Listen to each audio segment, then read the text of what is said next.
Math magic online class में आपका स्वागत है। आज की इस क्लास में हम लोग पढ़ेंगे थेल्स प्रमेय, ठीक है ना। और इस थेल्स प्रमेय को प्रूफ करेंगे और प्रूफ करने के बाद जो उसका फॉर्मूला आएगा ना, उस फॉर्मूला से हम लोग क्या करेंगे, बहुत सारे क्वेश्चन को सॉल्व करेंगे, ठीक है। तो ये थेल्स प्रमेय जो है ना, इसका क्वेश्चन कैसे होता है थोड़ा इस पर विचार करते हैं। तो ये क्वेश्चन है, इस टाइप का क्वेश्चन रहता है ना। तो क्वेश्चन है कि यदि किसी त्रिभुज की एक भुजा के समांतर, है ना, कोई त्रिभुज है तो उसमें कितनी भुजाएं होगी, तीन। तो उसमें तीन भुजा है ना, तो किसी एक भुजा के समांतर अन्य दो भुजाओं को भिन्न भिन्न बिंदुओं पर प्रतिच्छेद करने के लिए, है ना, एक रेखा खींची जाए। तो ये अन्य दो भुजाएं एक ही अनुपात में विभाजित हो जाती है। तो ये क्वेश्चन हो गया ना। तो थोड़ा हम पहले क्या करते हैं, एक त्रिभुज बनाते हैं।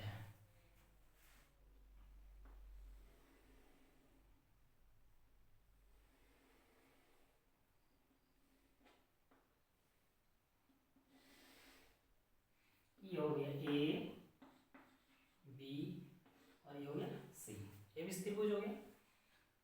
अब कह रहा है कि एक भुजा के समांतर, तो इसमें कितनी भुजाएं, तीन, एक, दो और तीन। तो हम किसी एक भुजा के समांतर एक रेखा खींचेंगे।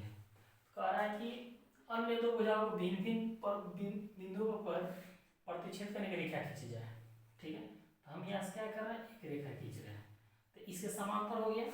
समांतर का मतलब क्या है, दो लाइन ऐसे खींचेंगे ना जिसकी बीच की दूरी जहां जहां मापेंगे ना, जहां भी, वहां हमेशा क्या हो, बराबर हो।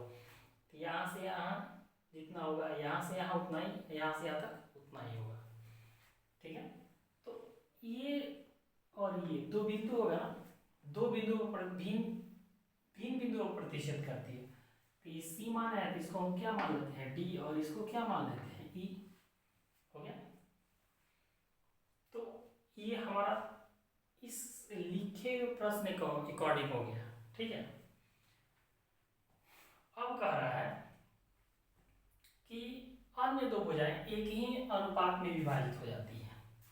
मतलब ये जो ए बी जो है और ए सी जो है, एक ही अनुपात का मतलब क्या, ए डी बट्टा में क्या लिखेंगे, डी बी बराबर ए बट्टा में क्या लिखेंगे, ई सी लिखेंगे ना। तो और देखते हैं इसके आगे।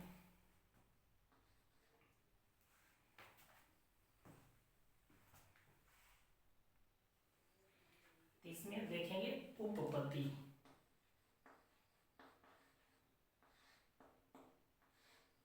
ये क्या है, ये जो लाइन खींचा गया और ये बिंदु जो है ना, किस किस लाइन को प्रतिच्छेद करे उसको लिखेंगे। एक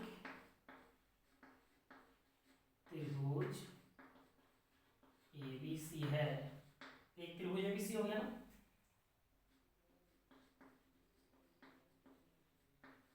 जिसमें बीसी के समांतर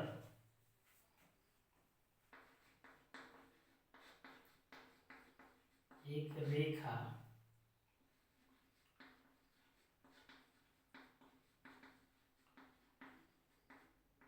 अन्य दो भुजा बीसी ए हो गया ना, इसके समांतर इसको खींचे, तो ये और ये अन्य दो भुजा कौन कौन, ए बी और ए सी को बी और ई पर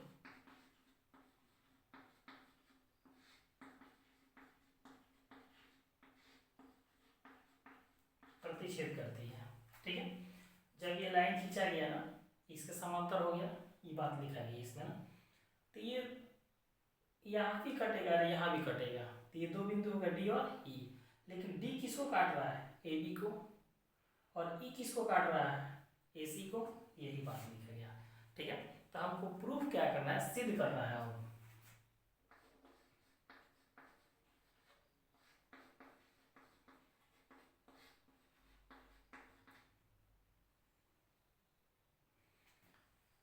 क्या सिद्ध करेंगे,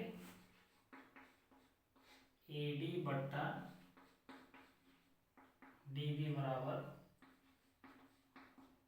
ए बट्टा ई सी, ये हमको प्रूफ करना है। ठीक है, अब हम ये प्रूफ करना, अब हम बनाएंगे क्वेश्चन को। इसको कैसे प्रूफ करेंगे, लिखेंगे रचना। रचना में क्या करेंगे, एक त्रिभुज देख रहे हैं ना, ए डी ई, है ना, तो डी से क्या करेंगे, लंब डालेंगे ए पर, और इस लंब डालेंगे किस पर, ए डी पर।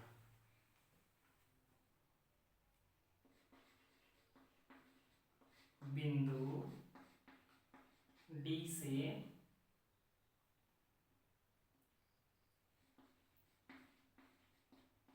लंब डाला ए डी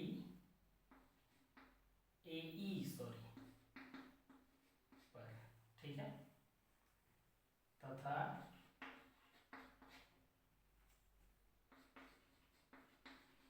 बिंदु ई से लंब डाला ए डी पर। ठीक, अब लंब कैसे डालते हैं, तो यहां से सीधे मिला देंगे इस पर, ठीक है, और यहां से सीधे मिला देंगे इस पर, ठीक है। तो ये जब मिलाया गया ना, तो ये भी इस बिंदु यहाँ पे पड़ा, इसको मिला ये बिंदु, तो इस बिंदु का नाम भी कुछ कर दे देंगे, इसको मान लेते हैं एम दे दिए और इसको एन दे दिए। फिर है बिंदु बी से ई को मिलाया तथा बिंदु सी से डी को मिलाया।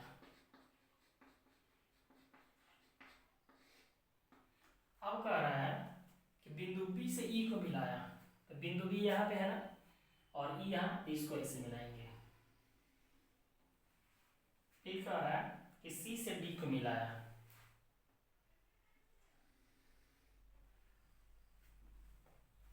ये हो गया हमारा। चलिए अब हम लोग देखते हैं, एक पीछे हम लोग फॉर्मूला पढ़े होंगे, एरिया त्रिभुज ए बी सी 1/2 गुने आधार गुने ऊंचाई, ये हम लोग फर्क पढ़े थे ना। तो इसी का प्रयोग करके क्या करेंगे, हम अब आगे बनाने का काम करेंगे। ठीक है,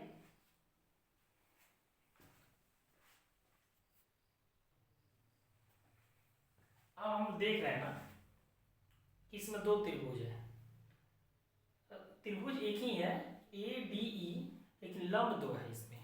ठीक है, तो हम इस लंब को लेंगे ना, एम और ई को, है ना।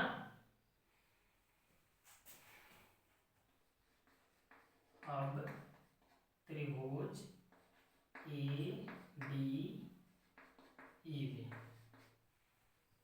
त्रिभुज ए डी ई में, तो जब लंब डाला गया ना ये वाला, तो ये लंब हो गया, और ये वाला क्या कहलाएगा, आधार। इसको हम आकृति को ऐसे करके दिखा दे रहे हैं यहाँ।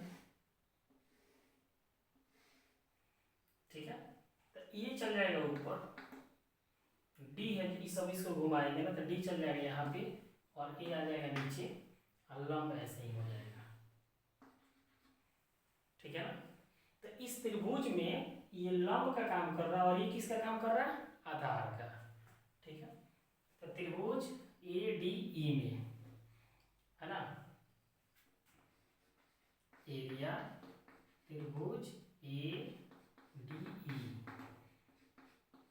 1/2 गुने आधार गुने ऊंचाई। तो इस त्रिभुज में आधार 1/2 हो गया, आधार क्या हो जाएगा, ए डी, ऊंचाई क्या हो जाएगा, ई एम। ये हमारा क्या हो गया, समीकरण 1। ठीक है, अब इसी साइड में चलेंगे ना, तो एक ट्रायंगल यहां दिख रहा है, D B E, D B E, ठीक है ना।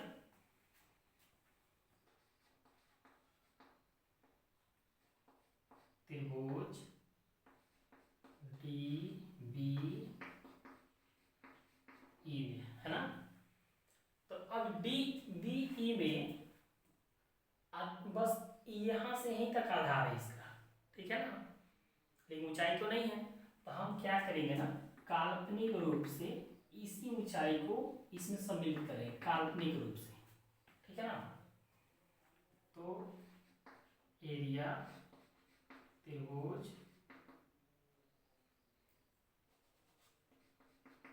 डी बी ई, इसका भी क्या होगा, 1/2 गुने आधार गुने क्या होगा, ऊंचाई। तो 1/2 रहेगा, आधार यहीं से यहीं तक है, ये नहीं लेंगे क्यों, काल्पनिक रूप में हो, डी बी लेंगे, 1/2 गुने डी बी, ऊंचाई क्या हो जाएगा, EM हो जाएगा, ठीक है। ये हमारा क्या हो गया, समीकरण 2। अब हम क्या करेंगे कि समीकरण 1 में समीकरण 2 से भाग देंगे। समीकरण 1 में समीकरण 2 से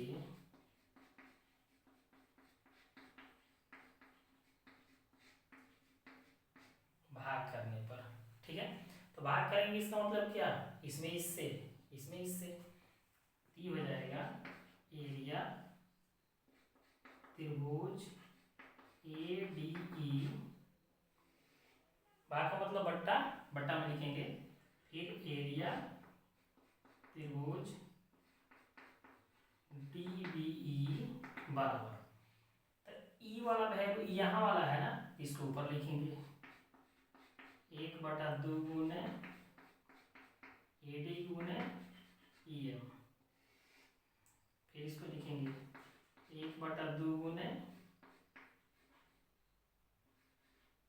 DP गुने EM, लिख दिया ना। तो 1/2 से 1/2 कट गया और EM से EM कट गया, इसलिए एरिया त्रिभुज ADE बट्टा एरिया त्रिभुज DBE बराबर में जो बचा उसको लिखेंगे। तो क्या बचा यहाँ पे, ये डी है, बट्टा में क्या हो गया, DB। ये हमारा समीकरण 3 होगा, ठीक है। इधर का दोनों का सेम इस तरह किया ना, तो उधर से भी दोनों का सेम इसी प्रकार होगा। तो समीकरण कितना हो गया, ये 3।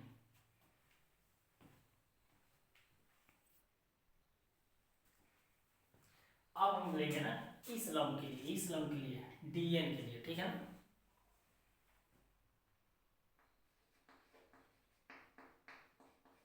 त्रिभुज AED में, AED में, ठीक है ना।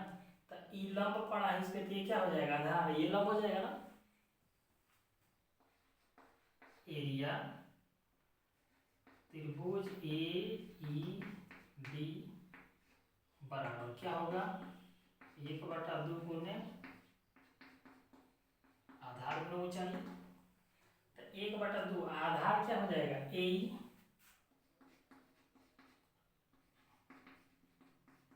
ऊंचाई क्या हो जाएगा, DN, ठीक है।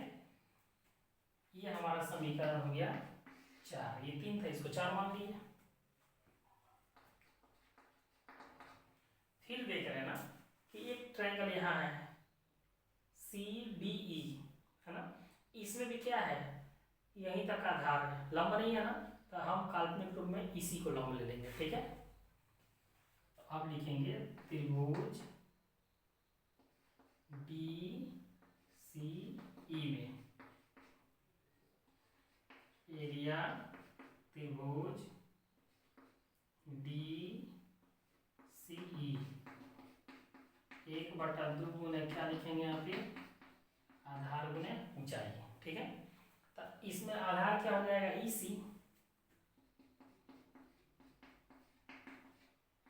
और ऊंचाई क्या हो जाएगा, DN। ये हो गया समीकरण कितना, 5। तो हम क्या करेंगे कि समीकरण 4 में समीकरण 5 से क्या करेंगे, भाग करेंगे। समीकरण 4 में समीकरण 5 से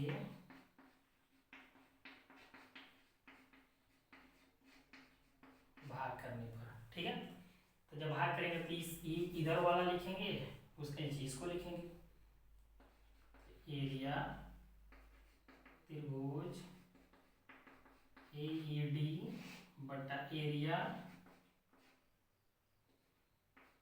त्रिभुज DEC, है ना। तो इधर वाला भी लिखेंगे ना, 1/2 A गुने DN, फिर लिखेंगे 1/2 EC गुने DN। ठीक है, तो अब यहाँ पे देख रहे हैं ना कि 1/2 से 1/2 कैंसिल हो गया, DN से DN कैंसिल, तो बच क्या गया, जो बचा उसको लिखेंगे, है ना। तो ये लिखेंगे एरिया त्रिभुज AED बट्टा में एरिया त्रिभुज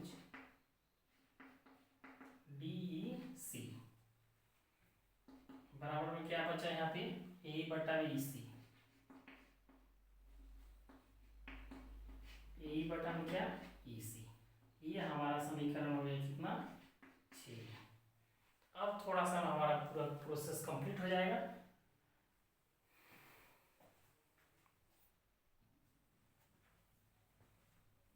अब हम देखेंगे कि त्रिभुज DBE जो है, DEC, ये दोनों DE और BC समांतर रेखा के बीच में है। ठीक है, तो ये दोनों ट्रायंगल क्या हो जाएगा, बराबर हो जाएगा। तो लिखेंगे त्रिभुज DEC और त्रिभुज DBE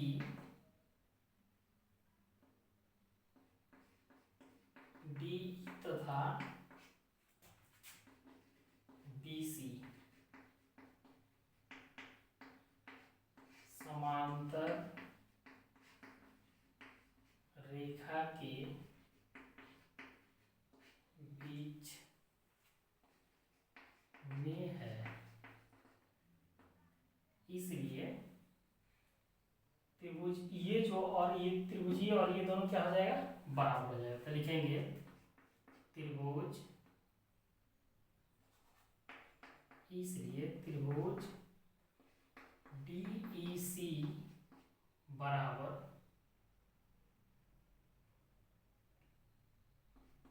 त्रिभुज DBE। ठीक है ना, ये एरिया, इसका त्रिभुज बराबर होगा, क्षेत्रफल भी बराबर हो जाएगा। ठीक है, एरिया हो जाएगा ना। अब हम किससे चलेंगे, समीकरण 3 और 4 से। समीकरण 3 और 6 से, 3 और 6 से। ठीक है, तो 3 क्या है, एरिया ट्रायंगल ADE बट्टा एरिया ट्रायंगल DBE। ठीक है, सिर्फ हम इसको लिख रहे हैं यहाँ पे ना, या इधर क्या लिखेंगे हम, AD बट्टा में क्या लिखेंगे, DB, है ना। फिर इसको लिखेंगे एरिया ट्रायंगल AED, फिर से लिखेंगे एरिया ट्रायंगल DEC। तो यहाँ पे लिखे हैं, लिखने में मिटाएंगे और समझाएंगे। तो कह रहा है ना कि DEC किसके बराबर है, DEC किसके बराबर है, DBE के बराबर है ना। तो इसके बदले हम क्या करेंगे, इसको लिख देंगे। तो यहाँ पे क्या हो जाएगा, एरिया ट्रायंगल DBE बराबर में क्या लिखेंगे, AE बटा में EC। इसको लिए हम दिखा दिए हैं ऊपर, यहाँ पे यहाँ लिख रहे हैं, चूंकि एरिया ट्रायंगल DEC बराबर है एरिया ट्रायंगल किसके, DBE के। ठीक है, तो एक रूल है कि अभी देख रहे हैं कि ये और ये दोनों सेम हो गए, ये बोला ना कौन सा पक्ष है, ये बायां पक्ष है। तो जब बायां पक्ष बराबर हो गया तो दायां पक्ष क्या होगा, ऑटोमेटिक बराबर हो जाएगा। ठीक है,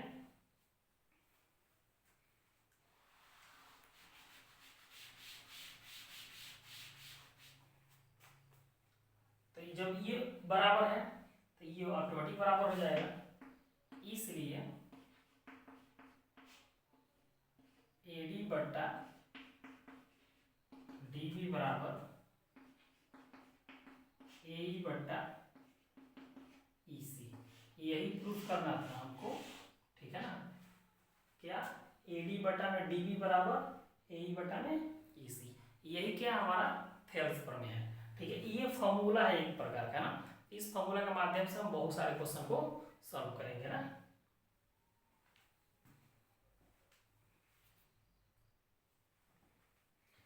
अब हम लोग जो थेल्स प्रमेय प्रूफ किए ना, उसी सूत्र के आधार पर 6.2 का कुछ क्वेश्चन सॉल्व करेंगे। ठीक है, तो क्वेश्चन नंबर फर्स्ट है कि यदि DE समानांतर है BC के, ये DE जो है BC के समानांतर है ना, तो पूछ रहा है EC का मान क्या होगा, जो कि यहाँ पे कुछ वैल्यू दिया है और EC का मान छोड़ दिया, तो ये पता करना है।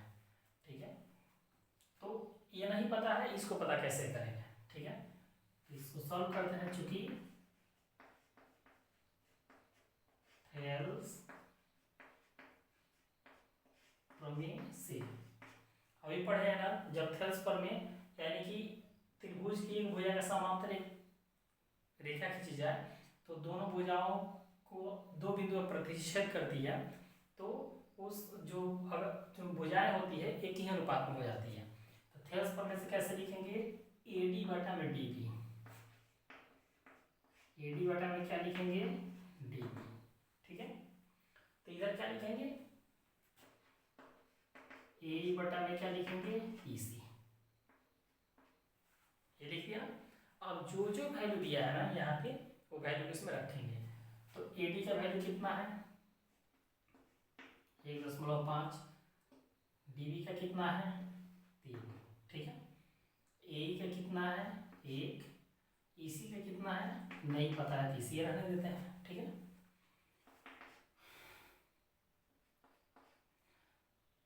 EC में 1.5 से गुना करेंगे तो 1.5 गुना क्या हो जाएगा, EC। 3 में 1 से गुना करेंगे तो हो जाएगा 3, समीकरण के द्वारा क्रॉस मल्टीप्लिकेशन ना। तो EC बराबर 3 बट्टा 1.5, ये नीचे गया, तो EC बराबर, अभी देखिए नीचे दशमलव है ना, तो दशमलव हटाएंगे, तो दशमलव कितना के बाद इधर से एक 0 ऊपर डालेंगे ना, तो हमारा दशमलव क्या हो जाएगा, खत्म हो जाएगा। तो ऊपर कितना हो जाएगा, 30, क्यों कि ये दशमलव एक अंक के बाद है, 1 0 डालेंगे, नीचे बिना दशमलव का लिखेंगे, है ना। इसलिए इसी 15 गुना कितना, 30, तो इसी का मान कितना निकल गया, 2 सेंटीमीटर। ठीक है, ये हमारा कंप्लीट हो गया।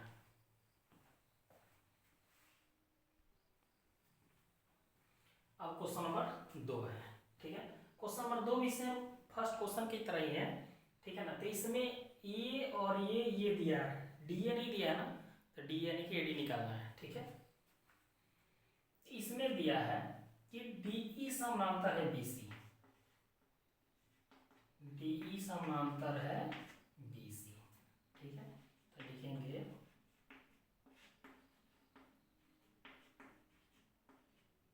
थेल्स प्रमेय से, कैसे लिखेंगे, एडी बटा में डीबी,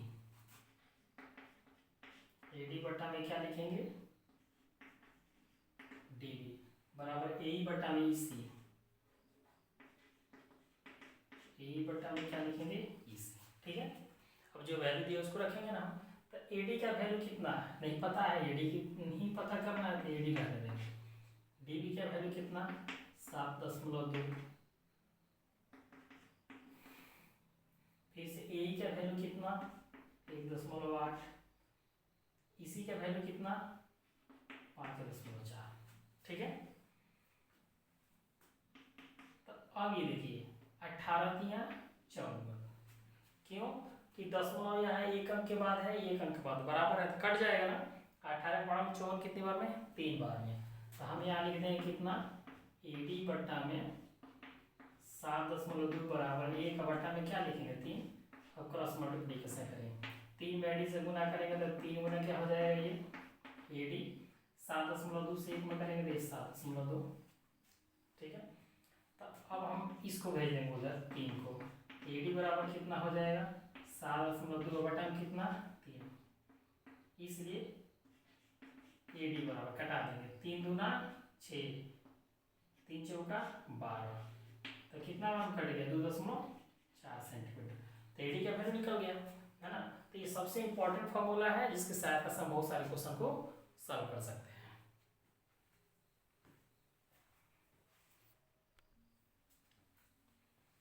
अब क्वेश्चन नंबर कितना 2, क्वेश्चन नंबर 2 है कि किसी त्रिभुज PQR की भुजाओं PQ और PR क्रमशः बिंदु E और F पर स्थित है ना। तो निम्न में से प्रत्येक स्थिति के लिए बताइए कि EF समानांतर QR है क्या, है ना। तो अब हमको इसके अकॉर्डिंग पता करना है कि EF और QR समांतर है या नहीं, ठीक है। तो सबसे पहले हम क्या करेंगे, त्रिभुज बनाएंगे PQR,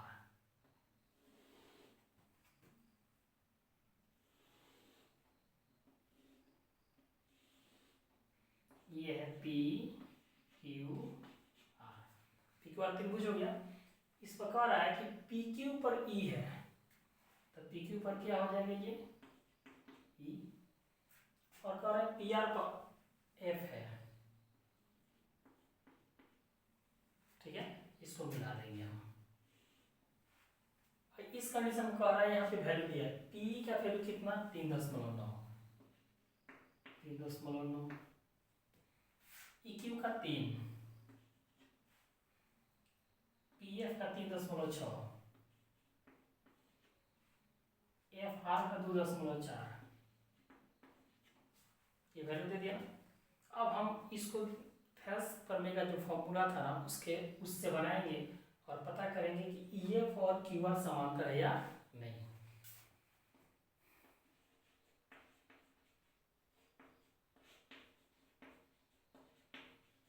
तो थेल्स प्रमेय से कैसे लिखेंगे इसको, PE बटा में EQ, PE बटा में क्या लिखेंगे EQ, मतलब कि इतना और बटा में इतना, है ना। उधर कैसे लिखेंगे, PF बटा में FR, ठीक है। जब ये वैल्यू सारा रखेंगे इस पे, अगर ये मान जो है दोनों तरफ बराबर आ जाएगा ना, तो लिखेंगे EF समांतर QR, माने EF और QR के समांतर है। अगर बराबर नहीं है तो लिखेंगे कि EF QR के समांतर नहीं है। तो P का वैल्यू कितना 3.9, EQ का वैल्यू कितना 3, PF का वैल्यू कितना 3.6, इसका कितना 2.4, ठीक है। अब देखते हैं कि यहाँ एक अंक के बाद दशमलव है ना, तो एक जीरो डाल देंगे, 39 बटा में कितना हो जाएगा 30, और ये दशमलव कैंसिल, ये 36 बटा कितना हो जाएगा 24। ठीक है, तो इसको कटाएंगे 12 तिया 36, 12 दूना 24। ठीक है, इसको कटाएंगे 13 तिया 39, 3 दहा के 30, कट गया। यहाँ आ गया 13 बटा में कितना 10, और यहाँ कितना आ गया 3 बटा में कितना 2, बराबर आया? नहीं आया, तो लिखेंगे कि EF QR के समांतर नहीं है। लिखेंगे EF QR के समांतर नहीं है। ठीक है, तो इस क्वेश्चन में 3 प्रश्न था जो कि हम एक अभी बता दिए, है ना। 2 क्वेश्चन आप लोग स्वयं सॉल्व करने की कोशिश करेंगे। सेम इसी प्रकार से 2 क्वेश्चन सॉल्व हो जाएगा। अगर ये दोनों बराबर आएगा तो समांतर है, और बराबर नहीं आएगा तो समांतर नहीं है।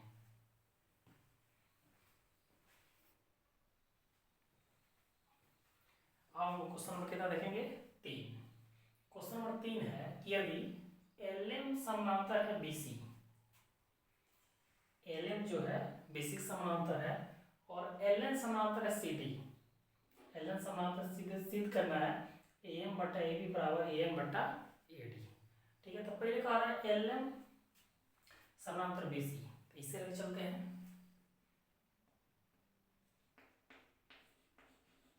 LM समानांतर BC, LM समानांतर BC किस त्रिभुज में है? त्रिभुज ABC में है।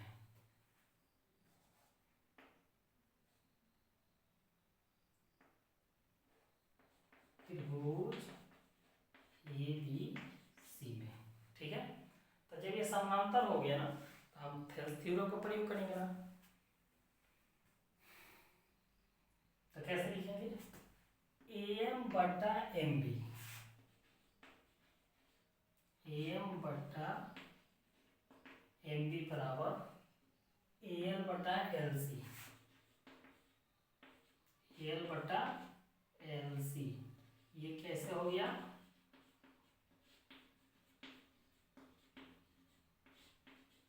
थेल्स प्रमेय से, जो भी हम लोग पीछे पढ़े हैं इसको। ठीक है, जब किसी मान के बाएं पक्ष या दाएं पक्ष दोनों में अगर इसमें 2 कम करते इसमें 2 कम करते हैं तो मान में कोई परिवर्तन नहीं होगा। ठीक है, इसमें 2 जोड़ेंगे इसमें 2 जोड़ेंगे तो भी मान में कोई परिवर्तन होगा, उल्टा भी कर देंगे तो मान में कोई परिवर्तन नहीं होगा। तो इसको हम ऐसे लिख सकते हैं MB बटा AM बराबर LC बटा AL, उल्टा कर दिए दोनों को। ठीक है, अब हम क्या करेंगे, दोनों तरफ एक जोड़ा जाता है, ये हो जाएगा MB बटा AM प्लस 1, ये हो जाएगा LC बटा AL प्लस में 1। ठीक है, इसके नीचे कुछ नहीं देख लेंगे, इसके नीचे कुछ नहीं देख लेंगे, है ना। AM और एक कैल्शियम कितना हो जाएगा, ये AM हो जाएगा। AM से एक बार कटेगा, एक में MB से गुना करेंगे MB हो जाएगा, एक से कितना हो जाएगा AM, इसको भी करेंगे तो कितना हो जाएगा ये AL, ये हो जाएगा LC, L से एक बार कटा, एक में LC से हो गया, ये कितना हो जाएगा AL। अब थोड़ा यहाँ देखना है कि MB को AM को जोड़ेंगे क्या मिल जाएगा, MB को और AM को जोड़ेंगे क्या मिल जाएगा, AB मिल जाएगा। तो हम ऊपर क्या लिख देंगे AB, नीचे क्या लिख देंगे AM। LC को और AL को जोड़ेंगे क्या मिल जाएगा, LC को और AL को AC मिल जाएगा। अब बटा को क्या लिखेंगे AL। यहाँ पे मान क्या हुआ था, उल्टा किया गया था यहाँ पे ना, ये वैल्यू को उल्टा कर देंगे, इसलिए ए एम बटा में क्या हो जाएगा, ए बी बराबर ए एल बटा में क्या हो जाएगा, ए सी। ठीक है,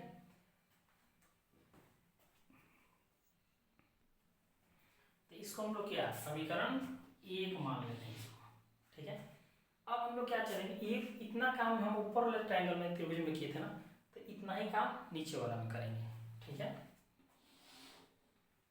तो अब त्रिभुज ए डी सी में, ए डी सी जो त्रिभुज है यार, ये इसमें एल एन समानांतर है किसके, डी सी, एल एन समानांतर डी सी, तो लिख देंगे एल एन समानांतर डी सी, चाहे सीधी एक ही बात हो। ठीक है, तो जब ये समानांतर हो गया तो थेल्स प्रमेय लागू करेंगे यहाँ पे, तो थेल्स प्रमेय से कैसे लिखेंगे, ए एन बटा में एन डी, ए एन बटा में एन डी बराबर एल बटा में एल सी। ये कैसे हुआ, थेल्स प्रमेय से, ये थेल्स प्रमेय हो गया। यहाँ भी मान को क्या किया, तो उल्टा किए थे। ठीक है, तो यहाँ भी उल्टा कर देते हैं, ये हो जाएगा एन डी बटा में ए एन बराबर एल सी बटा में ए एल। तो यहाँ क्या क्या दोनों तरफ एक जोड़े थे, यहाँ भी जोड़ेंगे, दोनों तरफ एक जोड़ने पर। ठीक है, तो ये कैसे हो जाएगा, एन डी बटा ए एन प्लस 1, ये हो जाएगा एल सी बटा ए एल प्लस 1। ठीक है, तो इसके नीचे कुछ नहीं तो क्या मानेंगे, एक, और इसके नीचे कुछ नहीं तो एक मानेंगे। ठीक है, तो अब हम इसको सॉल्व करेंगे। तो एन और एक कैल्शियम लेंगे तो क्या हो जाएगा, एन हो जाएगा, एन से एन एक बार में कटेगा, ऊपर क्या हो जाएगा, एन डी हो जाएगा, प्लस एक से एन एन बार में कटेगा, तो यहाँ पे क्या हो जाएगा, एन हो जाएगा, इधर भी एल हो जाएगा, ये हो जाएगा एल सी प्लस एल। तो एन डी को और एन को जोड़े क्या मिल जाएगा, एन डी को और एन को ए डी मिल जाएगा ना, तो हम ऊपर लिख देंगे ए डी, बटा में क्या लिखेंगे, ए एन, एल सी को ए एल को जोड़े क्या मिल जाएगा, एल सी को ए एल को जोड़ेंगे तो ए सी मिल जाएगा, नीचे क्या हो जाएगा, ए एल। ठीक है, सीधा कर लेंगे इसको, तो ए एन बटा में क्या लिखेंगे, ए डी बराबर ए एल बटा में क्या लिखेंगे, ए सी। ये हमारा समीकरण क्या हो गया, 2। ठीक है, तो ये समीकरण 2 और समीकरण 1।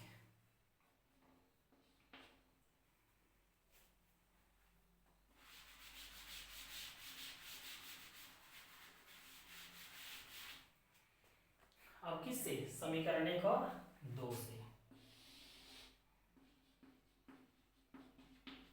समीकरण 1 और 2 से। तो समीकरण 1 क्या है, ए एम बटा में ए बी बराबर ए एल बटा में ए सी। समीकरण 1 और लिख दिए, समीकरण 2 क्या है, ए एन बटा में ए डी बराबर ए एल बटा में ए सी। ठीक है, तो बायां पक्ष बराबर क्या होता है, दायां पक्ष। तो इसमें दाहिना पक्ष क्या है, दायां पक्ष, दोनों बराबर है ना, चलिए दोनों बराबर हो गया तो बायां पक्ष ऑटोमेटिक बराबर हो जाएगा। ठीक है, इसलिए ए एम बटा में ए बी बराबर ए एन बटा में ए डी। प्रूफ यही करना था, जो कि प्रूफ हो गया, ए एम बटा में ए बी बराबर ए एन बटा में ए डी। ठीक है, तो हमारा ये तीसरा क्वेश्चन कंप्लीट हुआ।